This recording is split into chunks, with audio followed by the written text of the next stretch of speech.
यहाँ पर मैं बात करने जा रहा हूँ मैक लेयर फॉर IEEE 802.11 के बारे में। तो चलिए शुरू करते हैं।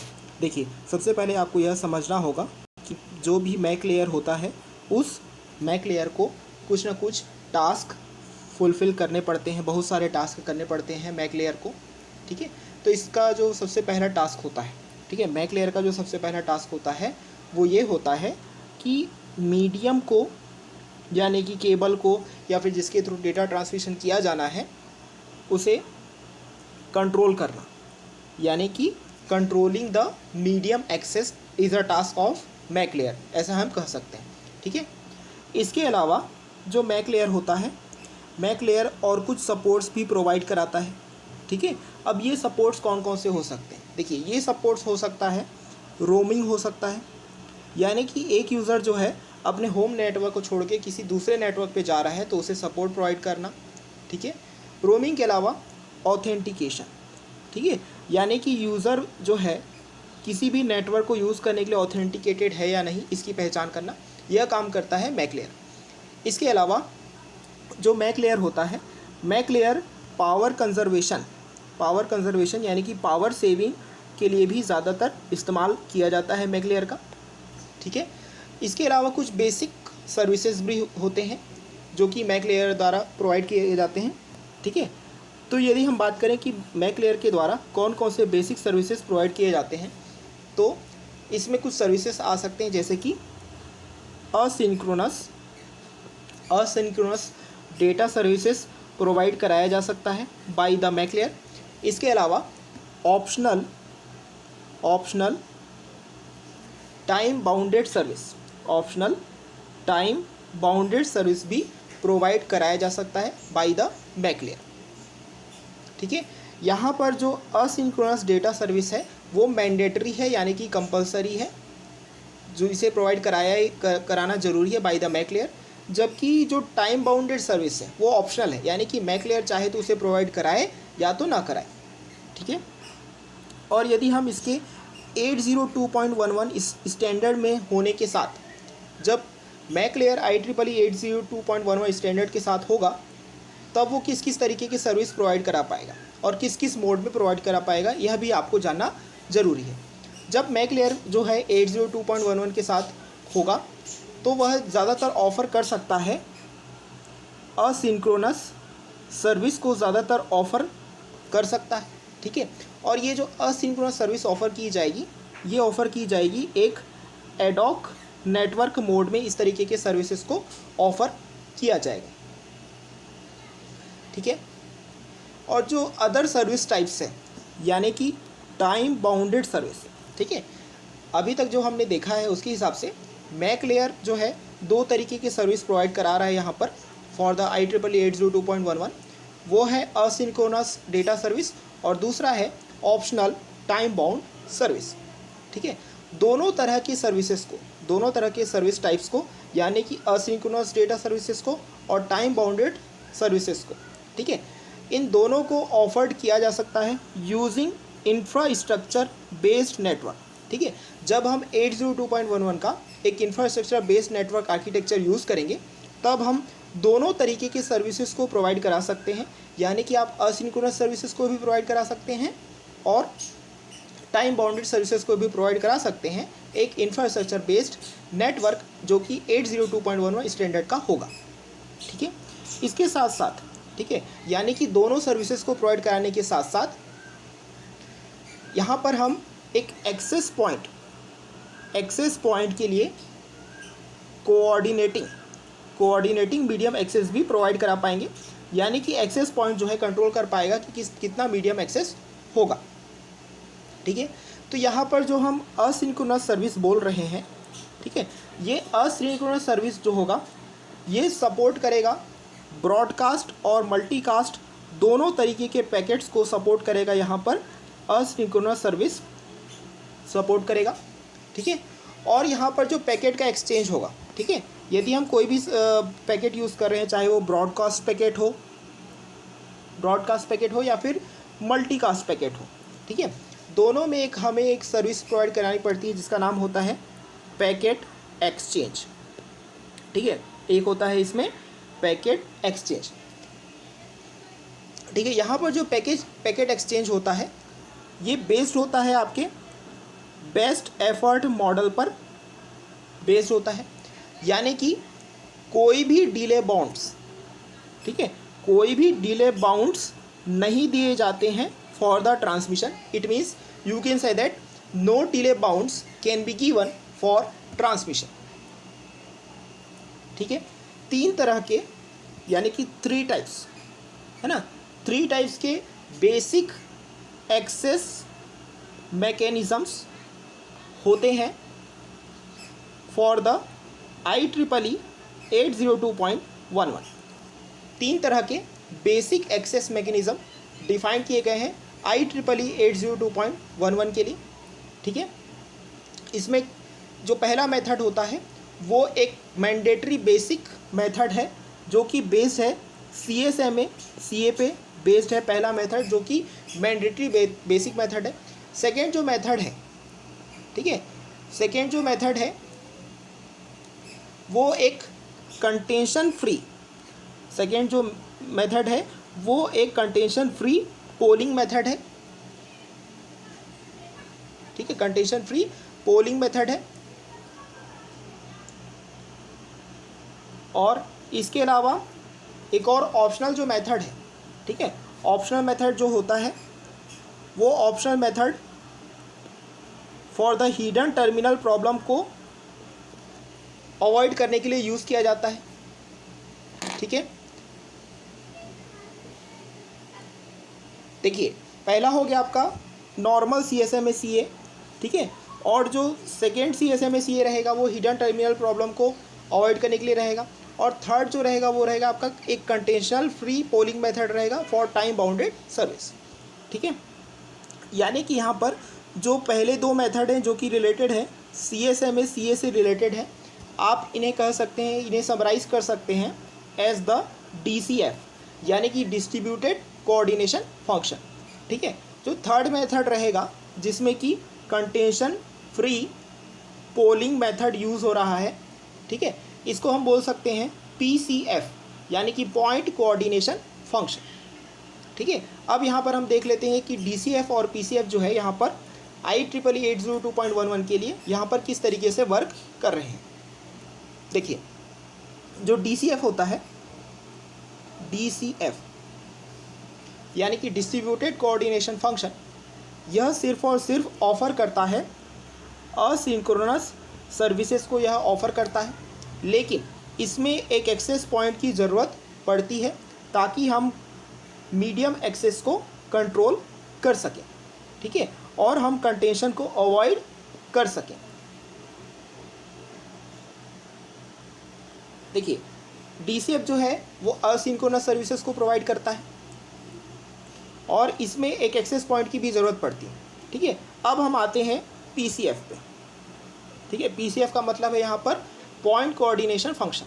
ठीक है, अब ये जो PCF होता है दोनों तरीके के सर्विसेज को प्रोवाइड कराता है, यानी कि यह असिंक्रोनस डेटा सर्विसेज को भी प्रोवाइड कराता है और टाइम बाउंडेड सर्विसेज को भी प्रोवाइड कराता है।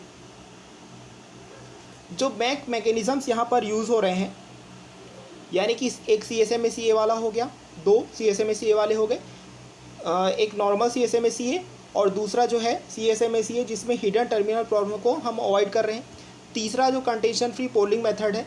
ठीक है, इन सारे मैकेनिज़म्स को बोला जा रहा है distributed foundation wireless medium access control, इन्हें बोला जा रहा है। ठीक है, जितने भी आप एक्सेस मेथड्स यूज़ कर रहे हो IEEE 802.11 में, सारे एक्सेस मेथड्स के लिए बहुत सारे अलग अलग पैरामीटर्स जो हैं वो डिफ़ाइन किए गए हैं, जिनमें हम वेटिंग टाइम को कंट्रोल कर सकते हैं।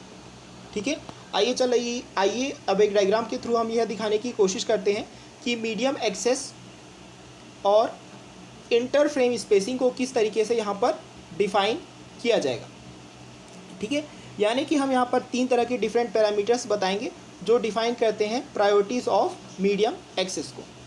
ठीक है, देखिए यहाँ पर सबसे पहले हम एक बेस लाइन ड्रॉ कर रहे हैं ठीक है। इस बेस लाइन के ऊपर हम एक मीडियम ड्रॉ कर रहे हैं, ठीक है, जिसमें हम लिखेंगे मीडियम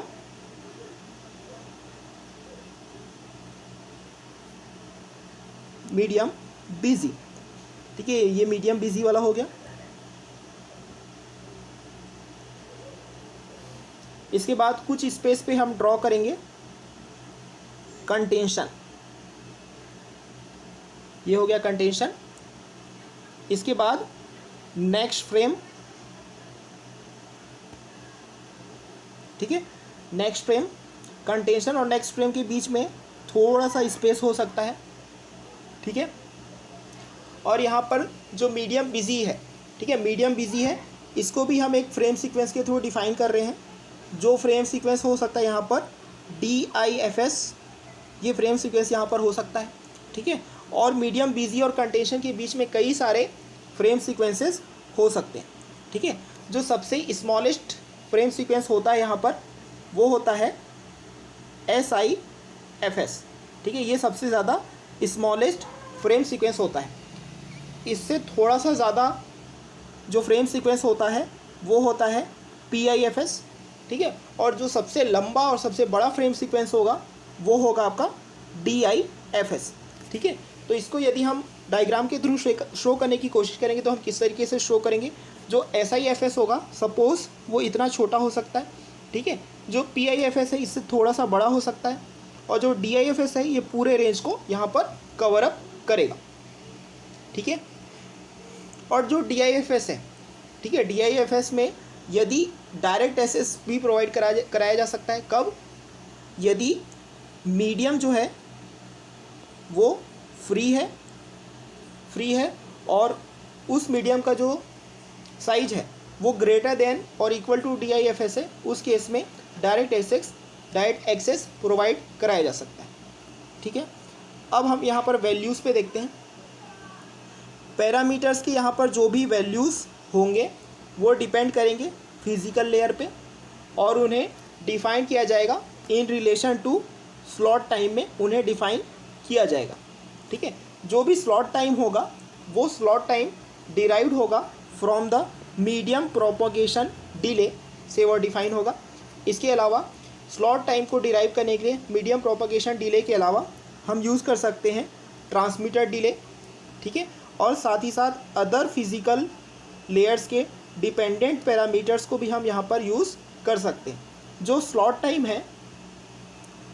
टाइम होगा यहाँ पर वो 50 माइक्रोसेकेंड होगा फॉर द FHSS, ठीक है, फ्रीक्वेंसी होपिंग स्प्रेड स्पेक्ट्रम के लिए जो स्लॉट टाइम होगा वो होगा 50 माइक्रोसेकेंड, और जो स्लॉट टाइम 20 माइक्रोसेकेंड होगा वो होगा डायरेक्ट सीक्वेंस स्प्रेड स्पेक्ट्रम के लिए होगा, ठीक है।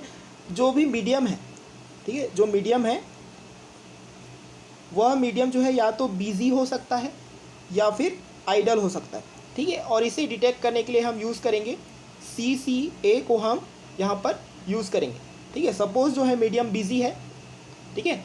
अब मीडियम जो बिजी हो सकता है वो क्यों हो सकता है? वो हो सकता है due to the data frames mediums busy हो सकता है, या फिर अदर कंट्रोल फ्रेम्स के होने की वजह से जो है मीडियम बिजी हो सकता है, ठीक है। जैसे कि यहाँ पर आप देख सकते हैं, आप डायग्राम में देखेंगे तो आपको यह पता चलेगा कि हमने वहाँ पर एक कंटेंशन फेस भी बताया था, ठीक है। तो कंटेंशन फेस में बहुत सारे जो नोड्स होते हैं, ठीक है, बहुत सारे जो अलग अलग नोड्स होते हैं वो मीडियम को एक्सेस करने के लिए ट्राई करते रहते हैं लगातार कि मीडियम एक्सेस हो पा रहा है या नहीं, ठीक है। यहाँ पर कुछ अलग अलग हमने फ्रेम सीक्वेंस या फिर फ्रेम स्पेसिंग दिखाए थे, जिसमें कि सबसे जो कम साइज़ का था वो था SIFS, यानी कि शॉर्ट इंटरफ्रेम स्पेसिंग, ठीक है। शॉर्ट इंटरफ्रेम स्पेसिंग का मतलब ये होता है कि यहाँ पर जो वेटिंग टाइम होता है वो सबसे ज़्यादा शॉर्टेस्ट होता है, यानी कि शॉर्टेस्ट वेटिंग टाइम हो सकता है, ठीक है। और ये जो शॉर्टेस्ट वेटिंग टाइम होगा ये किसके लिए होगा? ये मीडियम एक्सेस के लिए होगा, यानी कि यहाँ पर SIFS के लिए जो प्रायोरिटी होगी सबसे ज़्यादा हाई होगी, ठीक है। और यहाँ पर जो हाई प्रायोरिटी दी जा रही है, किस तरीके के मैसेज को दी जा रही है? यहाँ पर शॉर्ट कंट्रोल मैसेजेस को यहाँ पर हाई प्रायोरिटीज़ दी जा रही है। ठीक है, अब ये जो शॉर्ट कंट्रोल मैसेजेस हैं किस तरीके के हो सकते हैं? ठीक है, ये हो सकते हैं suppose acknowledgement of data packet, या फिर पोलिंग रिस्पॉन्स जो हो सकते हैं वो हो सकते हैं शॉर्ट कंट्रोल मैसेजेस हो सकते हैं।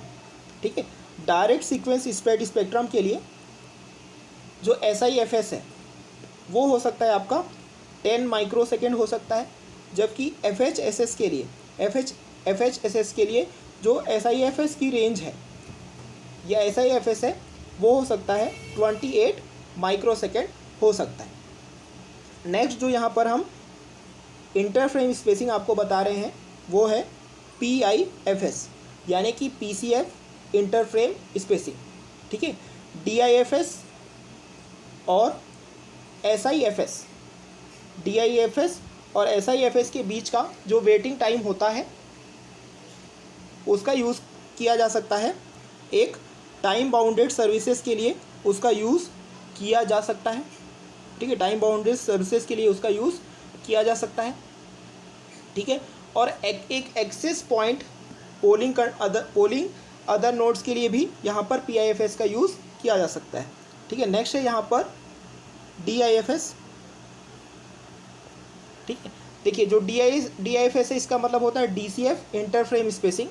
ठीक है, यह पैरामीटर डिनोट करता है सबसे ज़्यादा लॉन्गेस्ट वेटिंग टाइम को यह डिनोट करता है, और इसमें सबसे ज़्यादा लोएस्ट प्रायोरिटी होती है फॉर द मीडियम एक्सेस। इसमें सबसे ज़्यादा